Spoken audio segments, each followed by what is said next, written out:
اللہ جب کسی سے ناراض ہوتا ہے رزق نہیں چھینتا، آب و دانہ بند نہیں کرتا، سورج کو حکم نہیں کرتا کہ اس کے آنگن میں روشنی نہیں پھیلانی، چاند کو نہیں روکتا کہ تیری کرنیں اس کے ویڑے میں نہیں پڑنی چاہیے، بلکہ اللہ جب کسی سے ناراض ہوتا ہے سجدوں کی توفیق چھین لیتا ہے۔ سجدوں کی توفیق چھن گئی تو پھر سمجھو اللہ ناراض ہے، اللہ راضی نہیں ہے۔ اور اگر سجدوں کی توفیق نصیب ہو جائے، کسی نے واصف علی واصف مرحوم سے پوچھا تھا کہ کیسے ہمیں پتا چلے گا کہ ہماری نماز قبول ہو گئی ہے، تو انہوں نے کہا تھا ایک نماز کے بعد دوسری عطا ہو جائے تو سمجھ لو پہلی قبول ہو گئی ہے۔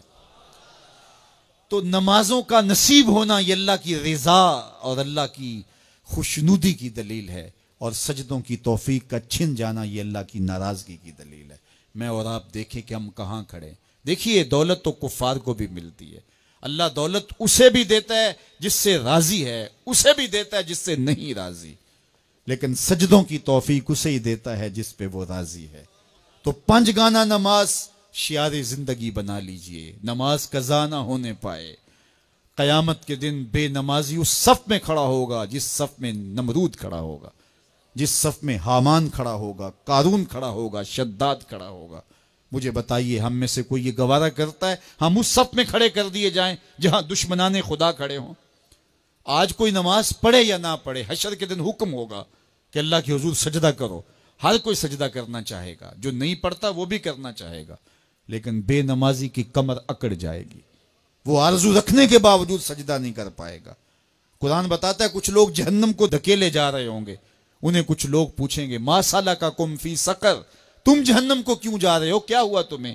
تو وہ جواب میں کیا کہیں گے؟ لم نکو من المصلین، ہم نماز نہیں پڑھا کرتے تھے۔ سب سے پہلا حساب قیامت کے دن جو بندے سے لیا جائے گا وہ نماز کا لیا جائے گا۔ پہلا سوال بندے سے یہ ہوگا۔ یار چڑیاں بھی رب کی تسبیح بولیں اور اشرف المخلوقات سویا رہے؟ جب صبح کا وقت ہوتا ہے حشرات الارض بھی بلوں سے نکل کے رب کی تقدیس کے ترانے پڑھ رہے ہوتے ہیں، درختوں کی شاخوں پہ چڑیاں پرندے وہ بھی اللہ کی تقدیس کے ترانے پڑھ رہے ہوتے ہیں، حشرات الارض بھی اس کی تقدیس کے گیت گا رہے ہوتے ہیں، اور اشرف المخلوقات خراٹے لے رہا ہو۔ اس سے بڑی بد نصیبی کیا ہو سکتی ہے؟ آئیے 5 گانا نماز شعار زندگی بنا لے۔ اس مجلس میں اگر کوئی بے نمازی ہے تو آج عزم مصمم کر کے یہاں سے لوٹے کہ آج کے بعد نماز نہیں چھوڑوں گا، اور اگر آپ 5 گانا نماز کی عادت رکھتے ہیں تو آپ کو مبارک ہو، لیکن یہ عزم کر کے جائیے اپنے گھروں میں، اپنے اعزاء و اقرباء اور اپنے دوستوں میں اس زور سے تلقین اور تاکید کریں گے نماز کی کہ وہ پکے نمازی بن جائیں گے۔ بندہ بندگی سے سجتا ہے، زندگی آمد برائے بندگی، زندگی بے بندگی شرمندگی۔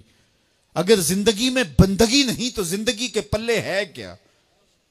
علماء نے لکھا ہے کہ یہ سارے درخت حالت قیام میں ہیں، چوپائے حالت رکوع میں ہیں، مینڈک تشہد میں ہیں، اور حشرات الارض سجدے میں ہیں، اور انسان اشرف المخلوقات ہے۔ اس کی عبادت میں درختوں کا قیام بھی رکھا گیا، اور رکوع بھی رکھے گئے، اور سجدے بھی رکھے گئے، اور قعدے بھی رکھے گئے، اس لیے تاکہ اس کی عبادت تمام مخلوقات کی عبادات کی جامع بن جائے۔ لیکن اس کے باوجود اللہ کے حضور سجدہ ریز ہونا پسند نہ کرے تو بتائیے کیسے رحمتیں اس کے اوپر اتریں گی؟ خوش نصیب تو وہ ہیں جو 5 گانا نماز ادا کرنے کے بعد تہجد بھی قضا نہیں ہونے دیتے، سجدوں سے اللہ کے حضور حاضری پیش کرتے ہیں۔ سب سے زیادہ بندہ اللہ کے اس وقت قریب ہوتا ہے جب سجدے میں سر رکھا ہوا ہوتا ہے۔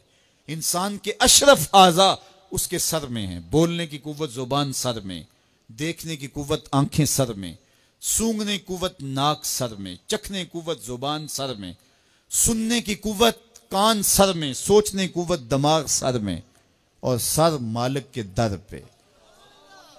ناک بھی رگڑ رہا ہے، پیشانی بھی رگڑ رہا ہے، اور زبان سے کیا کہہ رہا ہے؟ سبحان ربی الاعلی، مالک مجھ سے نیچے کوئی نہیں، تیرے سے بالا کوئی نہیں۔ انسان کو بندگی کا ذوق جب نصیب ہو جاتا ہے، جب اس کے حضور بندہ جھکنے لگ جاتا ہے تو پھر وہ کسی کے آگے نہیں جھکتا۔ وہ ایک سجدہ جسے تو گراں سمجھتا ہے 1000 سجدے سے آدمی کو دیتا ہے۔